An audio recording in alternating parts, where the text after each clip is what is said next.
setup Okay. and talk this way, Cool. and then Just I'll try my best edit all not to this. squint. Okay. Yeah, no problem. All right, hi all, I'm Alan's son, and I'm here with my friend Joyce, and we're talking about Gen Z and community. I just wanted to pursue that more with a student here, and so, well, Joyce, why don't you introduce yourself? Yeah, hi, I'm Joyce. I'm a fourth year student at UCSD, and I'm studying business psychology. Right, so I wanted to ask you, Joyce, about community. For you, thinking about your generation, and what do you look for in like community, friendships or community? If they're just nice, if they're willing to hear different opinions, that's something that I do enjoy. Just because if they do have a different opinion, but they're willing to discuss it, then that's something I enjoy engaging in. But if you have a different opinion and you don't like hearing different opinions, then it's kind of like, what am I here for? It's kind of awkward if that's the case. Yeah, so friends that share similar values, and also friends that you can talk with through challenges and things too. So I mentioned this to you before about this idea of social revenge, and I wanted to know what your thoughts on that were, about if you see that amongst like your friendships or on campus, everyone trying to get back their time from pandemic, and how has pandemic changed community? Yeah, so I will say, starting at the beginning of the pandemic, I thought COVID-19 was going to be over relatively quickly. Turned out that was not the case at all. We were still in the middle of the pandemic, even though things are getting a lot better. But actually, personally for me, I was worried that I was losing my friends. So instead, even though, you know, we're a generation that does a lot of texting, does a lot of FaceTiming, does a lot of not face-to-face communication, for me, I still value that face-to-face.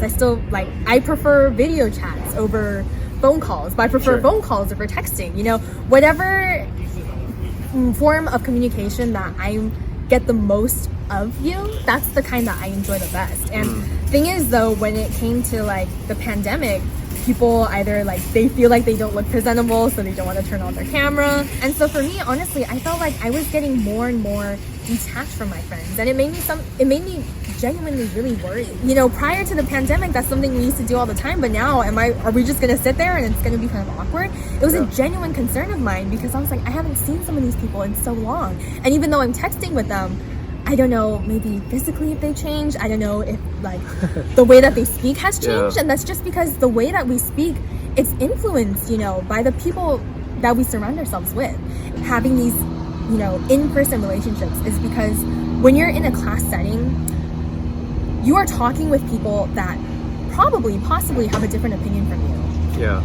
But when you're in an online setting, you're only talking to people that have a similar opinion to you, and you have the power to get out of those conversations that you don't want to be a part of. And I feel like in that case, some people's growth in that aspect stops, because you're not exposing yourself to a different opinion.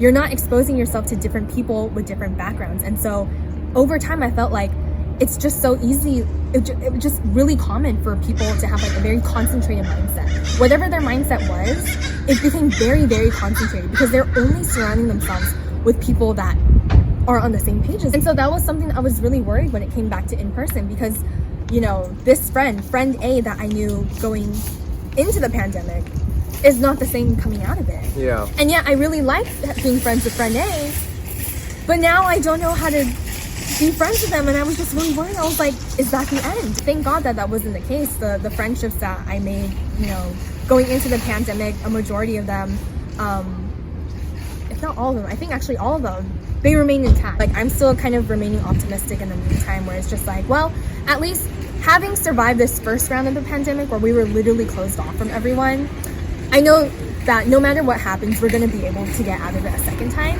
So I don't need to kind of squeeze in all my fun at once during this period of time right now. Regardless of the pandemic, in-person communication has always been a favorite of mine. So there's people who have preferred texting. They still do prefer texting. It's convenient, it's simple, they don't have to talk, or they were like LOL, but their face is like really just nothing. So yeah, like I feel like it honestly depends between people, but for me, it's like, it's something that is so valuable, because I don't want to just read words. I want to, along with your words, I want to know what your facial expressions are. We went into college thinking it's going to be 4 years in person school. all of a sudden the pandemic hits, and especially for someone like me, since I'm a transfer student, that's 1 year completely taken away. And not only is that 1 year taken away from school, it's taken away from a new school. It's taken away from that time I could have spent making new friends, new experiences, seeing new things, you know. And that's why it's something that is just, it became even more valuable to me now, you know, where it's like, we have text, that's great, but then the fact that during the pandemic you don't even get the option of seeing them anymore. It's like you get texts, which people are okay with, you get phone calls, which people are less okay with, and you have video chats, which people are even less okay with, you know. There's a difference when everyone is kind of going like, oh, from their computer at home, and everyone going, oh, together in the classroom. There's just something that it's like, it's so, even though it's like that, like it's not a good experience, there's something, you're sharing in the together. And that's so precious. That's so valuable. That's its own thing, you know. I'm devoting all my time to you. I want to hear what you have to say, and just I'm showing you that I care. I want to be here. This is, you know, something that I want to do. I enjoy spending this time with you, and this is something that I couldn't do during the pandemic. This just means even more to me. Your values of being in person have been amplified through the pandemic. Knowing what you are saying was taken away, now it's like even more so valued for you and your community. And so I love that, and I love the reality of your generation being like, gosh, we went through something really difficult, but now we can be in person and share those challenges together. And so that really speaks volumes. So appreciate that. Yeah. Thanks, Joyce. For sure. Thank you.